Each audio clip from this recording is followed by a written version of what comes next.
Oh my goodness, my listeners. We have a very special guest here today, and her name, you already know who she is. Her name is Candy Shaw. Miss Candy, thank you for being here. I am so grateful that you've asked me to do this, and I'm delighted to be here. Thank you. I feel very blessed, very privileged to be able to have this conversation with you. Just saying. Well, you haven't had it yet, so you might regret your decision. I don't know. I don't know. No, it's going to be awesome. I'm so excited. So, for anybody who perhaps does not know you because they've been living under a rock, can you introduce yourself and tell everybody who you are? Well, my name is Candy Shaw, aka the Bali Llama, and I'm sort of known for teaching French cutting and balayage. But I think my biggest claim to fame that I really love for listeners to know is I am still a stylist at the chair. And a lot of folks think, oh, you made a brand, you did all these things, you've been 45 years in this industry. Surely she's not doing hair, but I am. And that is truly my secret sauce. And I'm a mother, a grandmother to two beautiful, perfect children, and a wife of 35 years. And I'm really proud of that. I love it. I love it. So, why still work behind the chair? Why not Well, step away? I love it. So I am a salon owner to a 50 chair salon in Atlanta, Georgia. And my father was a competition hairdresser and a huge advocate, for hairdressing. And actually in Georgia, you don't have to go to beauty school. You can apprentice and not go to beauty school. So I run all of our training alongside of a great team of people for our proteges. And I just love having my finger on the pulse of what's going on. I feel it makes Mm, me a more relevant educator mm. because I'm dealing with the same issues that my student in the classroom is dealing with. I'm here at the chair 2 days a week, and truly it's not work for me. It's literally I love it. And most importantly, I think it also shows our staff, our team members, leadership, that I Mhm. work hard too, and I get in the trenches with them and I help take out the trash and I do all those Mhm. things. And so for me, I just don't never want to lose sight of my heritage, to be honest. Yeah. Oh, I love that. Speaking of heritage, everything is French. Hmm. Are you French? No, I'm not. I'm Oh. about as country as they come. I was born and raised in Atlanta, and my father had an eighth grade education, and he was Mm. raised in Tennessee. My mother was raised in Alabama. So I never really went far. I was born here, and I have spent time in Europe, obviously, Mhm. but most importantly, for me, I just learned the French techniques of how to Got do it. things. And so that's kind of why I'm known for French cutting. Got it. Okay. So now, how you have this 50 chair salon. You work with Wella, you work with Sunlight's Professional, which is your brand as well, right? You have all of these things going. But what are some failures, past or present, that you feel has really have been some of your biggest ones? Well, first of all, you don't have enough time on your podcast Okay. for me to go through because any entrepreneur will know that Hmm.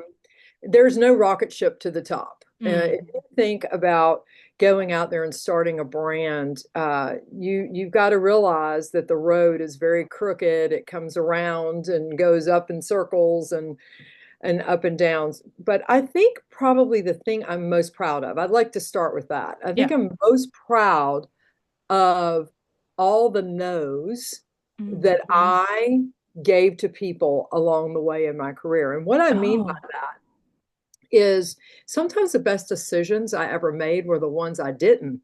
It's the Mm. ones I didn't do. It's the ones I didn't say yes to because you see, hairdressers typically are nurturers. And so we naturally want to say yes to everything and we love everybody and we just want to Hmm. take care of everybody. And for me, I had to grow accustomed to being okay with that dirty little word called no. Hmm. No doesn't mean never. No just means not right now.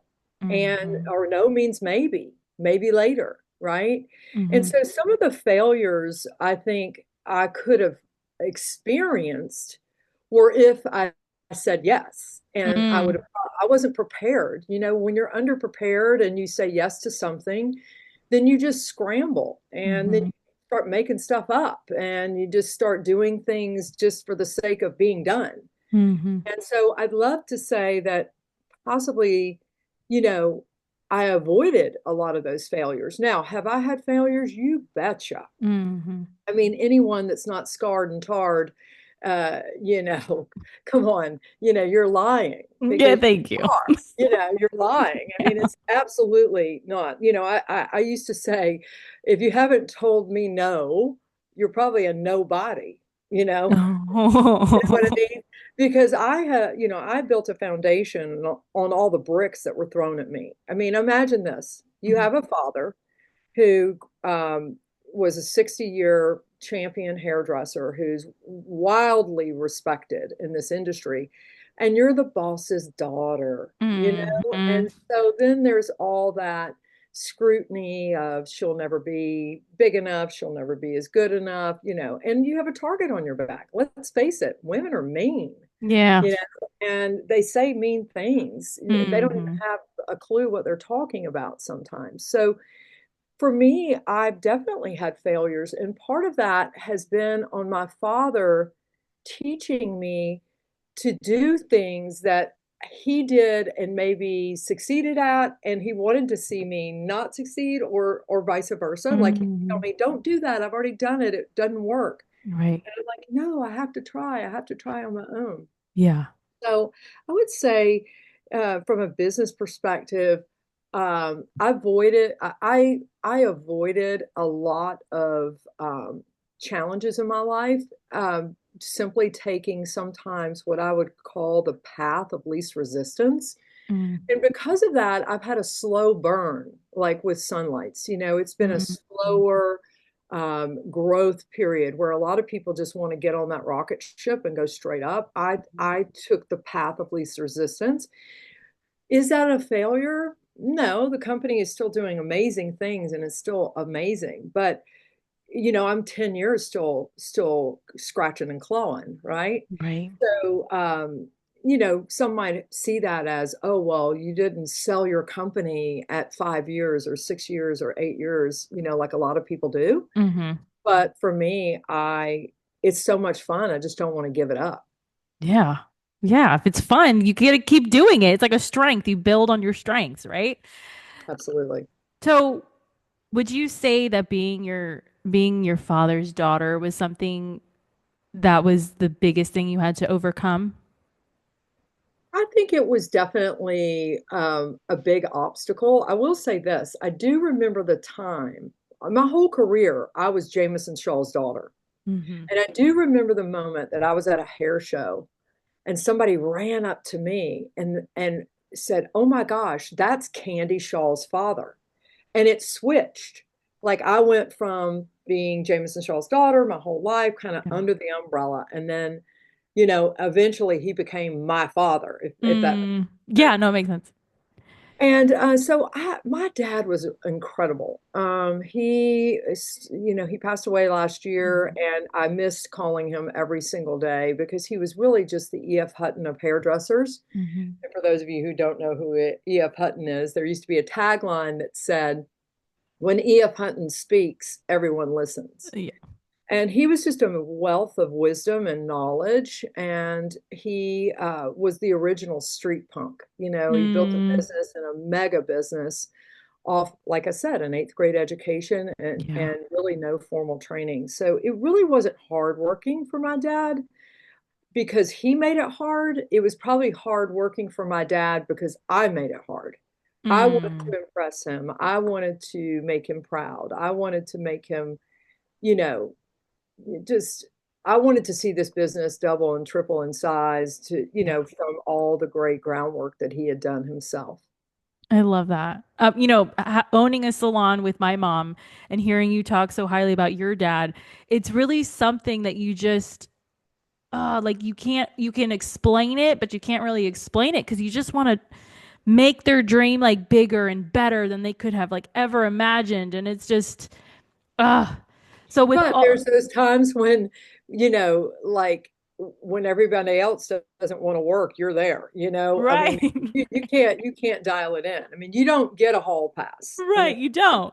don't get a Everything hall pass. everything falls on you, even more so. So yes. So with all of that going on, especially because this is the first year is the hardest when when you lose a loved one. Mhm, Um how and but the businesses still go on because they have to, right? They have their own life. mhm. How have you been nourishing yourself?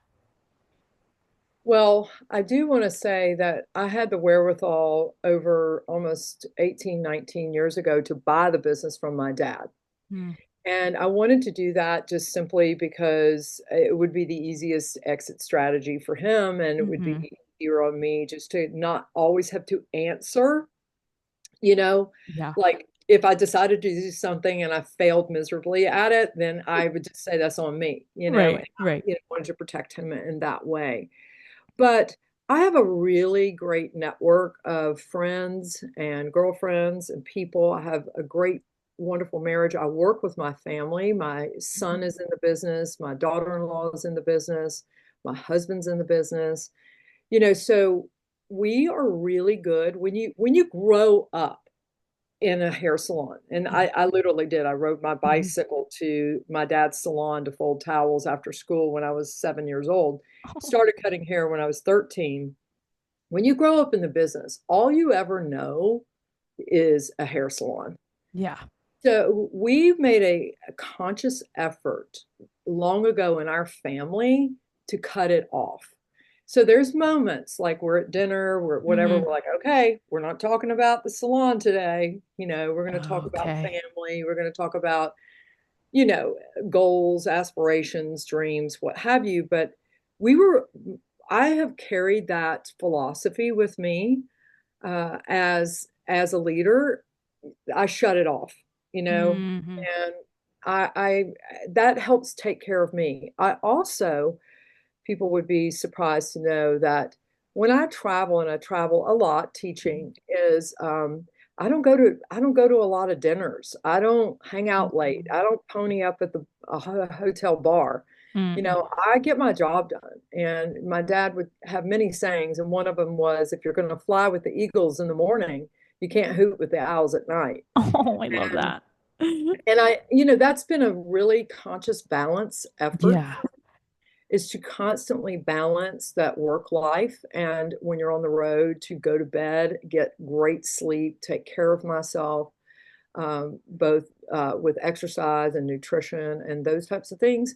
And if you don't make a conscious effort to do that, you'll wake up one day and take a hard look in the mirror and go, whoa, And Hmm. so I've seen the road hurt a lot of people. I'm on the road all the time, shows Yeah. everywhere there are, and I see the wear and tear. Yeah. It's like a rock band, Yeah. Yeah. it's the wear and tear of people, um, maybe not taking great care of themselves. So I really do make a conscious effort of that. Hmm. I heard you say that your whole, pretty much, I mean, a good portion of your family, excuse me, is in the family business. Mhm. What can you tell people whose okay, so I've coached quite a few people and their husbands are not in the business. They don't understand it. Their kids are giving them a hard time because why does mom have to work so late or why does everything have to be around the salon? Like what would you advise these salon owners, these hairstylists with that family issue? Like what we do is so much different than anything else in the entire world that our families kind of think, oh, you're just playing Barbie all day. So, how do you advise them to get their family involved? Well, no one is going to love it or love you like your family. Hmm. And I feel so grateful that I Hmm. have my family in this business. I mean, we've gone through a lot, ups, Yeah. downs, rights, lefts, celebrations, and sadness. But there's just nobody that's going to work as hard as the persons that love you most. Yeah. So I would advise them to just know your lane. So my husband he's a lawyer. Mhm. So I like to say to people, it's just a funny thing to say, but I sleep with counsel. And what that means is, You go, girl. yeah, but it helps. It helps because he does things. There is absolutely, I have no clue how to do it. Yeah. No clue. Yeah. So when you're telling me that people say, well, my husband doesn't really understand it, well, there's something he does understand. Maybe he's in finance. Maybe Mhm. he's a great mathematician. Maybe he understands leadership. Maybe he Mhm. is great at rallying the troops. My son majored in family business and entrepreneurialism in college. And what that helped him do is understand things like um, raising capital, logistics, shipping, Yeah. retail management, HR, Cool. all those things. So Mhm. what we do is we have like this triangle, maybe this Bermuda Triangle of understanding. I don't go over there, you don't come over here. Like, I don't Mhm. know how to cut hair, so stay in your lane. When it Right. comes to training stylists or rolling out a new curriculum or whatever, that has to stay in the creative part, in my lane. Mhm. The emotional part of the business is what I run, the Yeah. creative emotional part. Whereas Yeah. my husband runs the finance and all that, and my son runs all logistics and education for our brand Sunlight's Professional. So what we do is we just know you have to listen with intent to learn when you Mm. meet with them because you don't have all the answers. It's impossible just because you're the CEO, the owner or whatever title you want to give yourself, Mhm. chief bottle washer. Um, I think you have to recognize that you're not good at everything. Yeah. You got to relinquish control. And Yeah. that's hard sometimes for people. Mhm. All right. So with that being said, working with family, being with family all the time, what what is a lesson that you personally have learned that you wish other people, like your mailman, that you wish that they would understand that you have learned working in this business, Working in hairdressing or working in family? working in hairdressing, being in the salon, we learn a lot of different things. So, what is it that you Uh, want your doctor, your mailman to understand to get that we learn? Well, it's really interesting that you say that, and it's corny. What I'm going to say is really corny. I think everyone in the world is hurting a little bit, and this is not Yeah. just now. Yeah. This is not a political stance at all. I just think Mm-mm. people are hurting, Yeah. and we have a license to touch. And there's only 5 licenses in that I know of that you could touch people. My husband's a lawyer. He can't touch people. He will get sued for that. you Right. know, there's the doctor, the dentist, obviously, the esthetician, the nail artist, the hairdresser. These are licenses that we've earned to touch people. Hmm. And I think we could teach others about tenderness and about that Mm. people are hurting. And sometimes we need to recognize, you know, in our own way that if you just try to get into people's psyche a bit, and Hmm. because we sell happiness for a living, right? So hair Right. doesn't sell happiness. It's beauty. Oh, I love my hair. I feel better. Um, if there were a way to connect the corporate world into a place that would be feasible, that doesn't seem awkward or corny or like, ooh, you don't get the icks over it. Right. But it would be really nice for people to be more kind. That's what we Yeah. love. We're more kind, we're more giving, we're more understanding, we're more empathetic, uh, we're more, sympathy driven. I mean, people are telling us about death and divorce Yeah. and illness so we have that license to touch people. And so I would just Hmm. say the lesson I would say is just be kind, Yeah. recognize that someone out there is hurting and you don't know their story. Mm-mm. That's right. Everybody has a story, especially lately. I don't know. It's something going on, but yeah, absolutely. What's a myth that you get all the time about what you do? Oh, that all hairdressers are broke, that we're, beauty school dropouts, that we don't have an education. And we put that on ourselves. Okay, so Mm. I'm going to shift the gear here a minute Go for it. because I do get on my high horse about this a little bit. I'm You ready. know, um, Casual Friday has kind of dumbed our business down a little bit. People just Hmm. showing up. Uh, I always say bedazzled sweatpants and flip-flops. I mean, we can't do that and be a beauty authority. Hmm. And so we have kind of shot ourselves down a bit. We're Hmm. now trying, I sit on a lot of, I'm fortunate enough to sit on a lot of committees and boards and things like that. And one of the biggest things is attracting people to our industry. Mm. Like, what can we do to make more people want to join? I mean, you joined because your mom was one. So it was Hmm. easy. It was an easy lane for you. But Right. what are we doing to the next generation to encourage them to become a hairstylist or an esthetician or a nail artist or a makeup, Hmm. any of those things. Like, Hmm. what are we doing?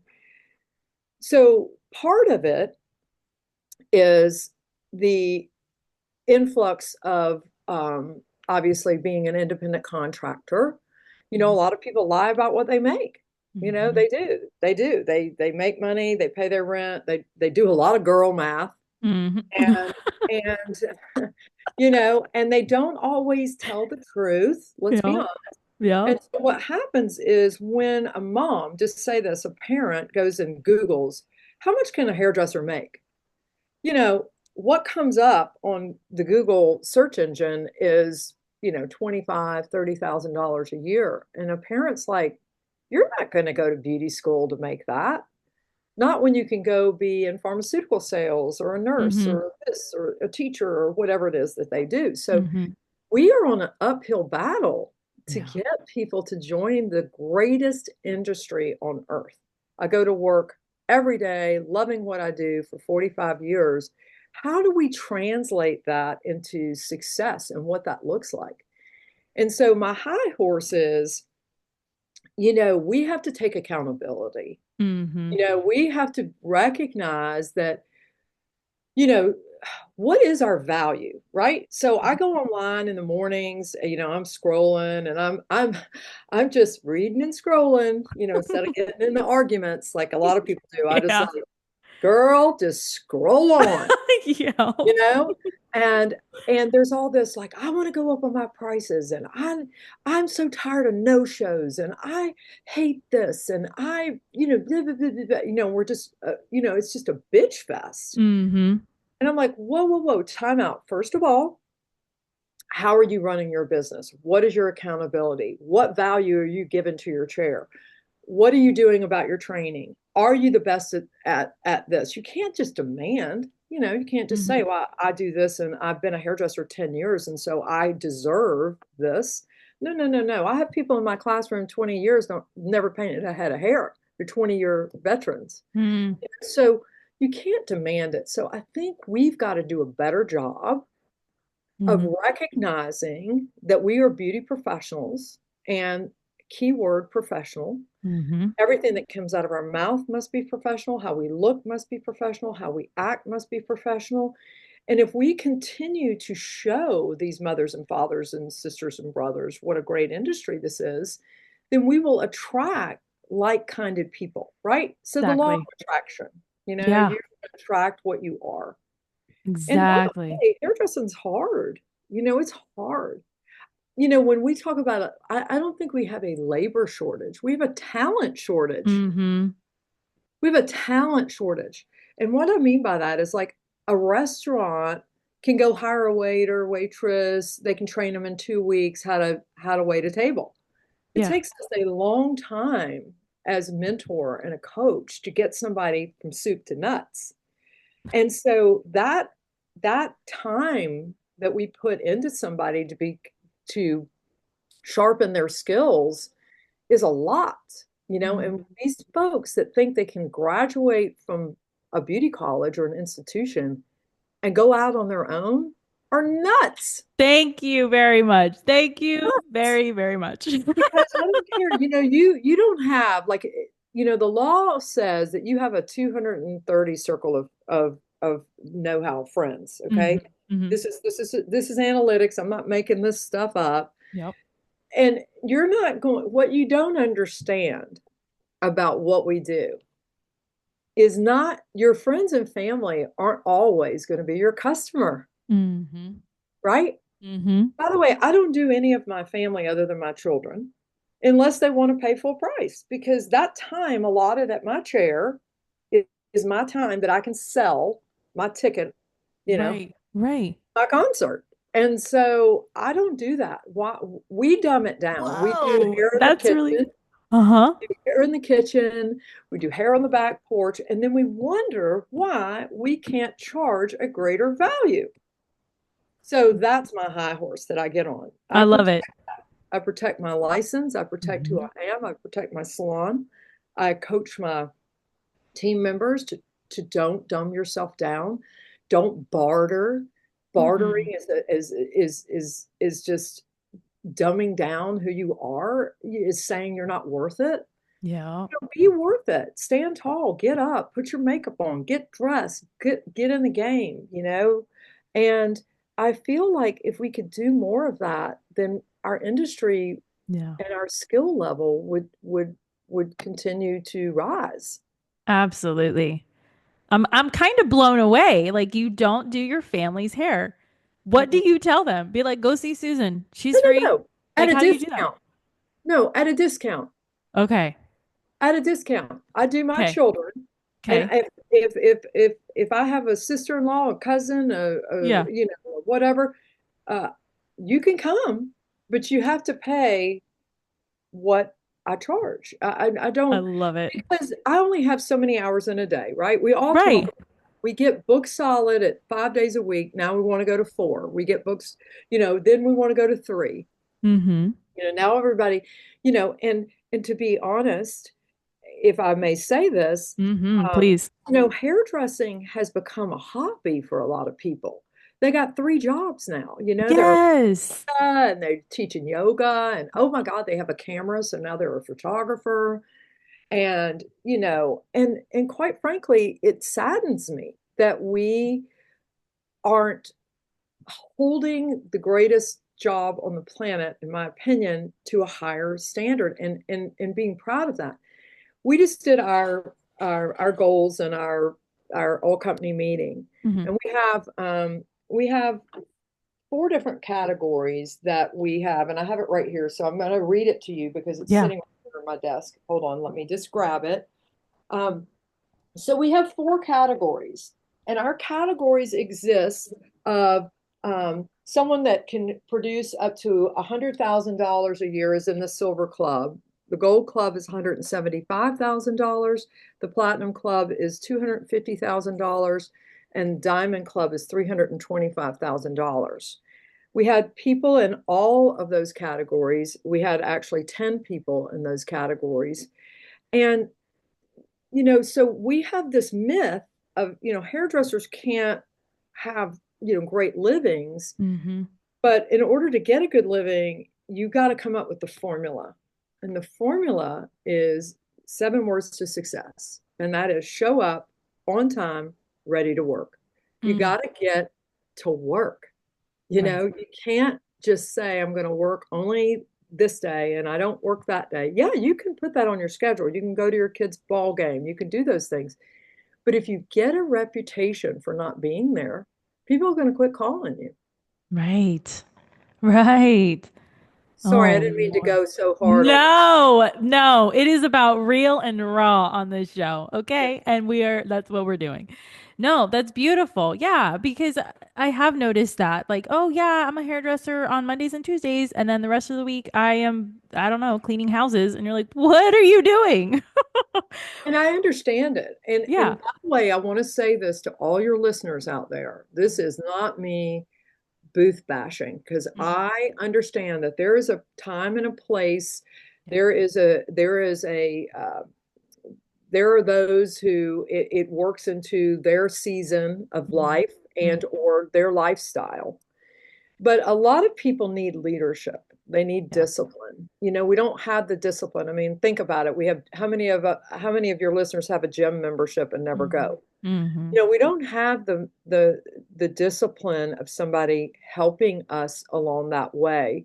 I do believe in a team based environment, that culture. I believe in it. That's just who I am and what I believe in.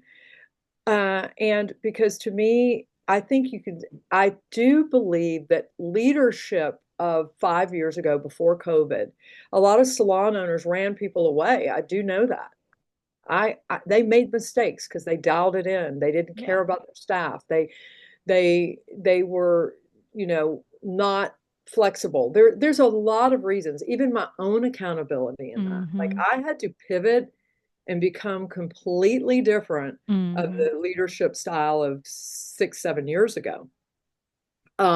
Because you have to morph into the need of people, Yeah. right? But Mm-hmm. you can't also just bend over. Right. You can't just say, well, okay, well, I mean, y'all have just come when you want, leave when you want. Doesn't matter if you work Saturdays. I don't care if you work late nights. At some point we have to have a give take, Yeah. in order to accommodate guests in our cities or wherever we are. So I do realize that part of that rise of people going on their own was from leadership, Mm-hmm. but I also realize that a lot of folks saw it as a quick way to cut back and Mm. only make work 2, 3 days and not have to work as hard. And, but my question would be, do you really make more money or do you Mm. touch more money?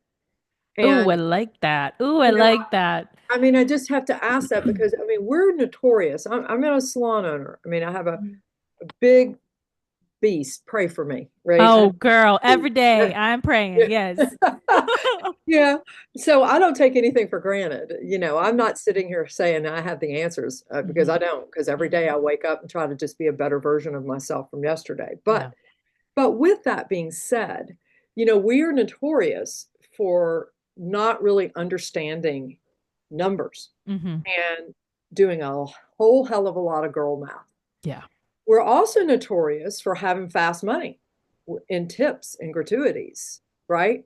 So we live off a lot of that. So we don't really calculate that. We Mm. don't put that into certain calculations of how we run our business.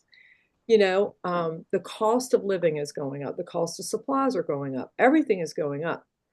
Are you incrementally looking across the board at things that are disrupting your business too, whether Mm. you're as a leader of a team or on your own? Like, are you changing your ways as Right. well? And I think it's really important to note there are two types of people. There are what I call like not everyone can own a home. Some people just Hmm. rent a home or Right.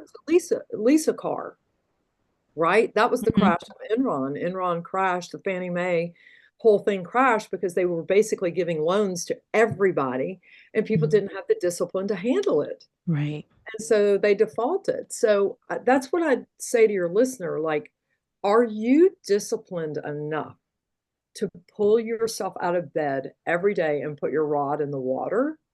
Mm. Or are you only going to come to work on the days you have someone on your book? That would be the question I would have.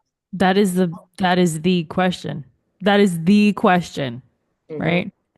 So leadership style, the confidence that you're exuding, the teaching, I know not everybody is going to agree with you, Of right? There's probably course. some people who's rolling their eyes right now. Mhm. So what insult have you ever gotten that you are so proud that you got? Well, one time I got insulted by this guy that asked me if I was ever going to change my haircut. My God, I've done it for so long. And I was like, okay, well, no, I actually like my hair. I get a lot of compliments on it, and I have a series called the Blunt Bob, and Okay. so no, I'm not. That was kind of an insult, if you want to know the truth. And I mean, honestly, it's kind of if we were to make like a cartoon I of have you, one. yeah, it's the blunt Bob with the yellow glasses. Like that is candy. Like what are you Yeah, talking about? that's right. And again, back to insulting Yeah. someone, we have to listen to all sides. I said Yeah. earlier, you have to listen with intent to learn. This is no attack on anything. I Mm-mm. think you just have to have some get some cold hard facts within yourself. So if you're not happy with where you're at and whatever reason, you have to dive into, what is that disruptor? What Yeah. is it? Again, not right or wrong, not team versus on your own. It's just you, the individual. It's not for Mm. everybody. You Yeah. know, everybody's not a one man band, you It's know. yeah. What I tell some of my staff, because we have a hybrid, is that it's trade-offs. Hmm. What are you willing to trade off and can you handle it? Hmm. Very very straight up, very blunt, very real and raw. Like you Hmm. tell me and then we'll take it from there. But yeah, all about that. I love it. Well, I shake the keys at my staff all the time and ask them if anybody wants to buy it because it is hard. Well, that's so good, Candy. I'm gonna do that. Yeah, and here's the thing, we assume all the risk, Yeah. and none of Yeah. us signed up to be starving artists. Let's face it. Mm-hmm. Whether you're in a salon, a hybrid, it doesn't matter. Nobody wants to be a starving artist. Mm-hmm. But everybody's in a different journey and a different season. But I will say this, right decisions or popular decisions aren't always right. And Mm. right decisions aren't always popular. And Yeah. I think you have to think, is this a right decision for me? And am Mm-hmm. I doing this because it's popular with everyone, or it's going to offend some people that maybe think I shouldn't do this or what have you? So I think you have to have that hardcore um, understanding of what you are capable of, Mm-hmm. what you need and what you need to do. And I think being around a space and being a creative, it's important to be around others that are also creative. And if you can surround yourself with that, then, you're already winning. Yeah. Yeah. What do you want to be remembered for? Mm.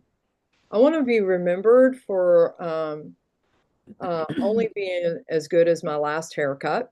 Mm. I want to be remembered for always mentoring and coaching people out of kindness and love and support. Mm. Mm-hmm.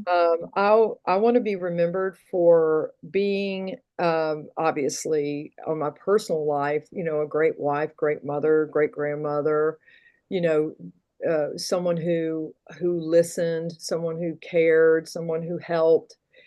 Um, I always wanted to be remembered with my parents who are both deceased as a great daughter, and I did accomplish that. I never had a crossword with my parents in my whole life, really. I'm really proud of that.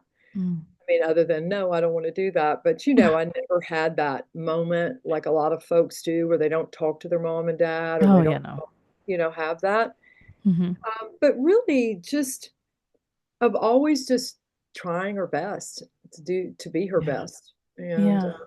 to just recognizing that she was okay with criticism and she took it well and if she lost, she never lost the lesson. Mm. See, you can tell that you really have taken that question and analyzed it for yourself way before this podcast interview. And I really appreciate that. Well, I'll get asked it quite frankly a lot because Really? I'm Okay. later in my career because I'm Yeah. 45 years a hairstylist. Yeah. I mean, some people that are listening are not even half of that in age, I'm like 18. Yeah. Yeah. So people ask me like, what's next? What's next for you? Well, what is next for you? Well, continuing to teach, travel, Okay. help build my brand. Obviously, I just always feel like I want to pay forward my gifts. Mm-hmm. I don't want to sound. I really don't want to sound this way, but I'm just going to say this and I hope people understand that I'm a humble person. But I'm good at what I do. And I Yeah. want people to get better at what they do. And Yeah. if I can share that with them lovingly and help them in my academy in Atlanta or on the road, that is winning for me. That is the greatest paycheck I could ever Yeah. get. I don't focus on the money. Mm-mm. I focus in the moment and I just focus on, the things that it brings me that money can't buy. Right. Some people are so rich they're poor. Hmm. And so I just I it's never, even though I've been very successful and I'm fortunate enough to have a really great life, I just never focused on the money. I always said money makes you more of what you already are, Oh, so focus yeah. on you, be Hmm. a better person, be a better hairstylist or whatever it is that you're doing out there, be the best at it, and the money will come. Like Mm. if you focus on a dollar, you're just going to be focused on the next dollar after that.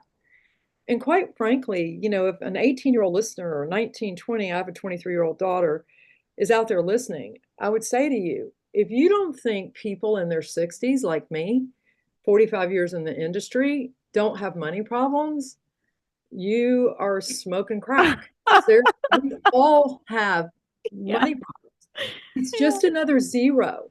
Like Yeah. you might be worried about $100, the next guy's worried about 1,000, next person's worried about 10,000, next person's worried about 100,000. It's just another zero. We don't you don't it doesn't take away issue. Hmm.